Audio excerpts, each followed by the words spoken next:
Hey guys, Level Cap here. Today we're going to take a look at the new L85A2 assault rifle. This is one of the 5 guns that was recently released with the new patch. Now there's been some debate about whether or not these guns were actually supposed to come out with the new patch. It doesn't really look like it. It looks like they accidentally released the DLC weapons ahead of time because they're not actually listed on Battlelog, but you can unlock them. And if you want to unlock the L85A2, it's got some different requirements than most guns. The requirements for these new guns, you have to get all of the requirements in one single game. If you get 90% of it in one game and that round ends, it resets. So what you need to do for this weapon is you need to get 1 defibrillator kill, 1 40mm grenade kill in a round, that's the high explosive grenade launcher, get a kill with a pistol in a round, and then you need 3 assault rifle ribbons. It's not too hard. I think the defib kill can be the trickiest part of it depending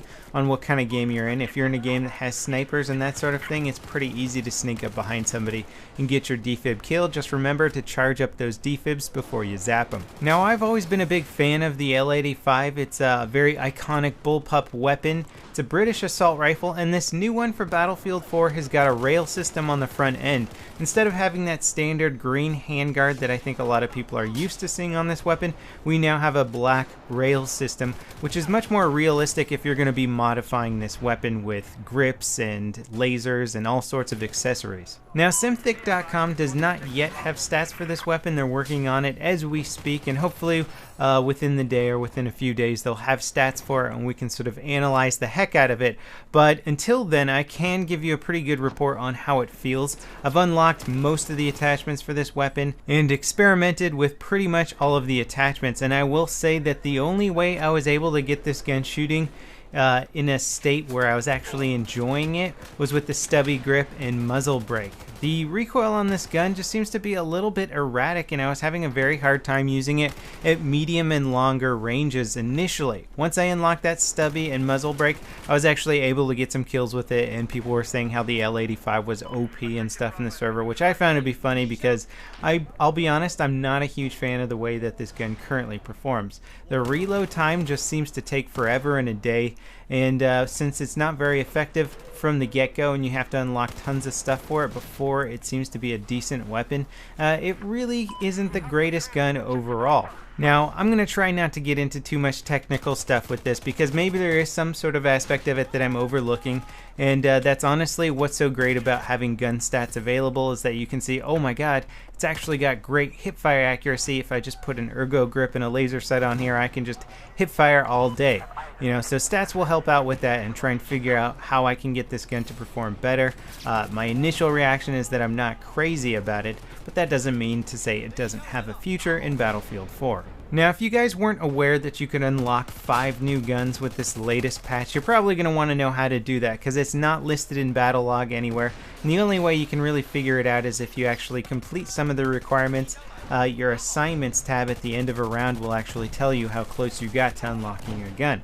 So here's how you actually unlock the other guns. There's the L95A2 sniper rifle. For this you need to get 3 sniper ribbons, get a kill with a shotgun, get a kill with a DMR, and get a C4 kill.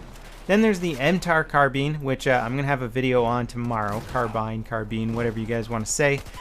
What you need to do is you need to get a kill with an assault rifle, get a kill with an LMG, get a kill with a sniper rifle, and get a kill with a hand grenade. That's probably the easiest one to unlock, and it's actually a pretty decent carbine in close to medium range. The rate of fire is just crazy. Then we've got the RPK-74M light machine gun, which comes with the wood stock and wood grip, and that's just something that I really like on any sort of AK platform is that wood look. But to get that one is really easy. You just need 3 LMG ribbons, and then you have to get a kill with a mortar in a round. And lastly, there is the MP7 for the engineer, and to get this you have to destroy an air vehicle with a portable AA, and then you have to get 3 anti-vehicle ribbons. There's also some cool little gadgets that you can play around with if you join an unranked server with everything unlocked. There's like a cool little UAV thing, and then this sort of air-guided grenade launcher thing that looks very cool for the support class, and you can play around with those. Unfortunately, I really don't think DICE meant to give us these gadgets just yet. In their haste to patch the game, fix the game, make sure it's running well for us, I think they accidentally included some new material, which is unfortunate, and I'm not going to fault them for it because I really appreciate all the hard work that the devs are doing to get this game working well. Now, speaking of which, the latest patch has actually made some really big improvements to the network code.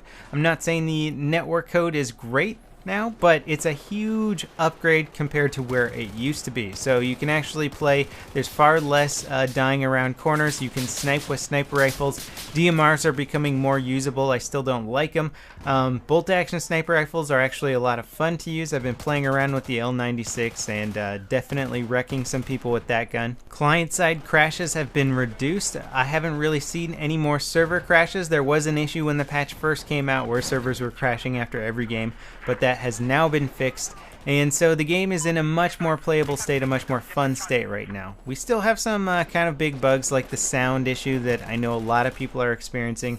I'm experiencing that too, where you'll join a map like Goldmud Railroad and all of a sudden you just can't hear anything, and that's kind of a game-breaking issue, I would say, right now, especially considering how important sound is in Battlefield 4 and how good it sounds. Again, we have a long way to go with patching this game and getting it flowing smoothly. There's going to be tons of balancing to do for months to come, but the game is finally in a good playable state, which is perfect because it's just in time for the next-gen consoles. If the next-gen consoles had any lag issues, hopefully those can be patched with the latest work that the devs have done. So that's kind of exciting. I got my PlayStation 4 today. I haven't hooked it up yet, but I'm really looking forward to getting into that. I highly encourage you guys to go unlock the new guns, play around with them. Let me know what you think of the L85A2. This won't be the last L85A2 review. Once I get the stats on there, I'll probably revisit this gun and try and figure out how to make it perform the best that it possibly can. I think the reload time on this one is really just sort of the Achilles heel for me personally. So in conclusion, we got a lot of new guns dropped in our laps. Not a lot of stats yet for them, but if you want to see more previews, more gameplay with these new guns, stay tuned to my channel over the weekend. I'm going to have some more videos for you guys. As always, thanks for watching, and I'll see you next time. This is Level Cap, signing off.